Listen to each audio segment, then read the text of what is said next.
Let's talk about the art of strategic alliances to supersize and grow your business. Sharon Horne-Ellstrom here with Supersize Business, and today I'm going to share 4 benefits of strategic alliances because they are one of my favorite ways to help my businesses and other people's businesses to grow and build and supersize extremely rapidly, really, really fast. Everybody wants to do things really, really fast these days.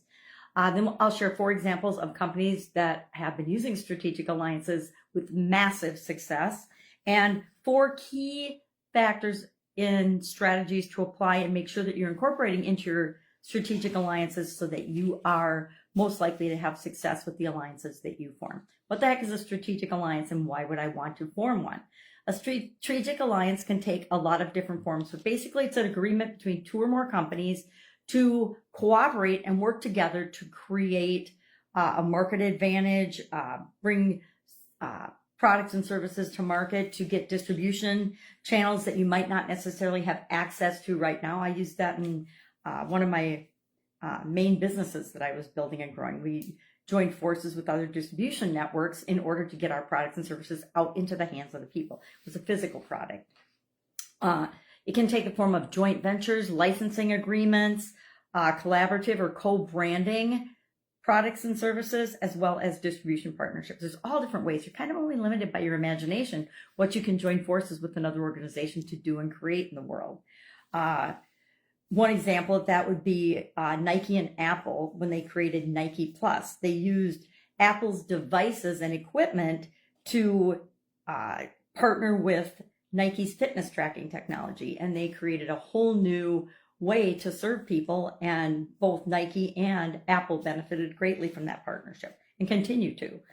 What are some of the reasons you would want a joint venture? Number 1, access to new markets. Get into new markets really, really quickly and serve more people.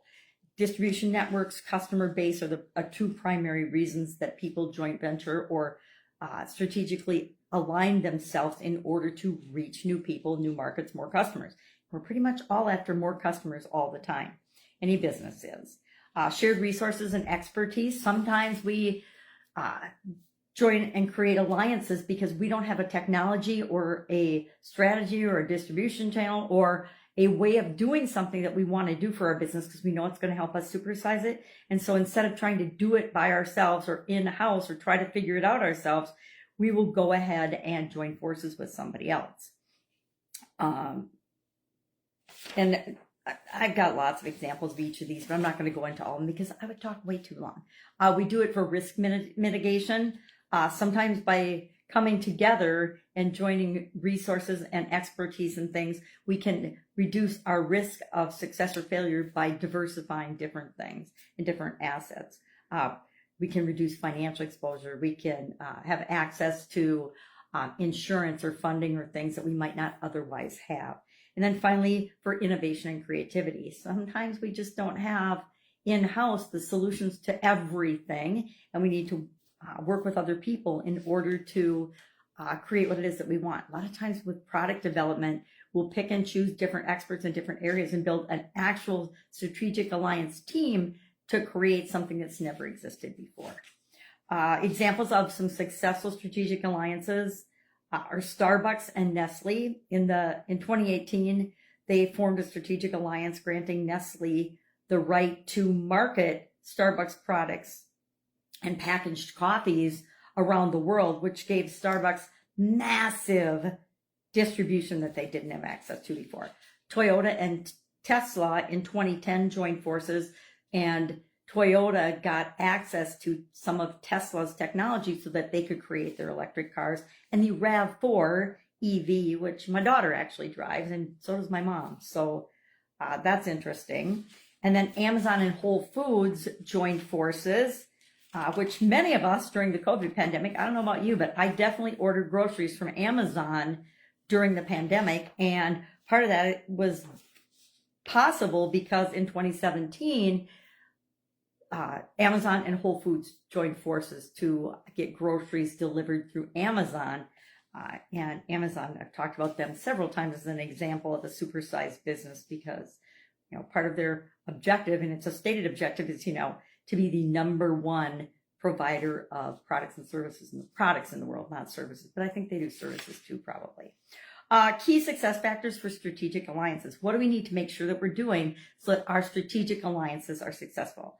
I don't know if it's written down or not, but I'm going to say number one, get it in writing, document the processes, document your expectations, have clear objectives and alignments between the two organizations for goals and expectations and roles, and have it all documented.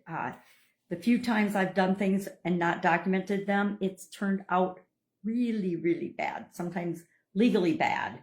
So I recommend that even though it isn't one of my top 4, write stuff down, get it in writing. Any agreement, any partnership agreement needs to be documented. It needs to be in writing or it didn't happen. I learned that from my auditing days in quality. So clear objectives and alignment. Know why you're aligning with somebody. Know why you're creating an alliance.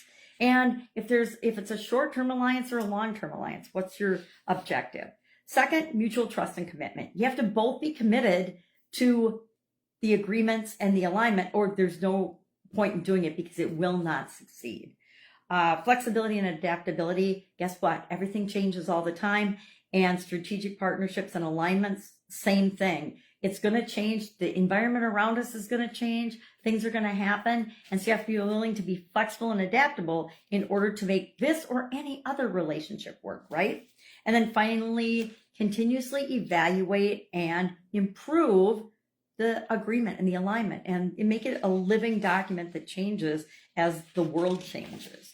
So curious, share in the comments below, have you ever formed a strategic alliance for any reason in your business or in a business or company that you've worked for? Share maybe one of your biggest lessons learned in the comments below. I've formed literally dozens and dozens of them for myself and for other people, and only a few of them turned out badly. And it's usually because we didn't do one of those 4 or 5 things to the best of our ability at the time.